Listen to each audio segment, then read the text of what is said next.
গাজীপুর নুয়াশপল্লী, প্রিয় লেখক হুমায়ুন আহমেদের স্মৃতি বিজড়িত জায়গা।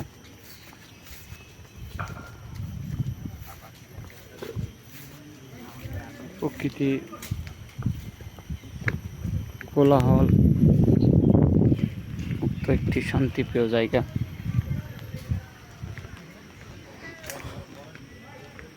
যেখানে এই নুয়াশপল্লীতে কবি হুমায়ুন আহমেদ শায়িত আছেন। অনেক সুন্দর প্রকৃতিময় একটা স্থান।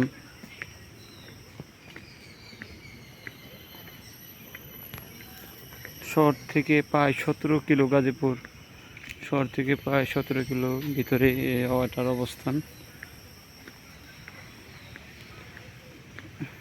অনেক মনোমুগ্ধকর দৃশ্য।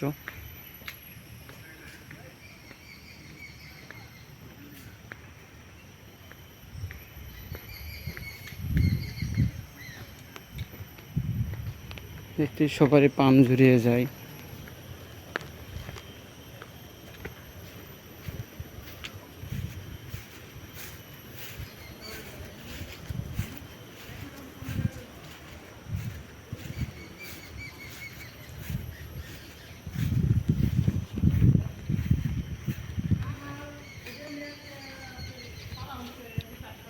পাখির কলকাকলি, গর্জন গাছ, চন্দন গাছ, মনোমুগ্ধকর স্থান।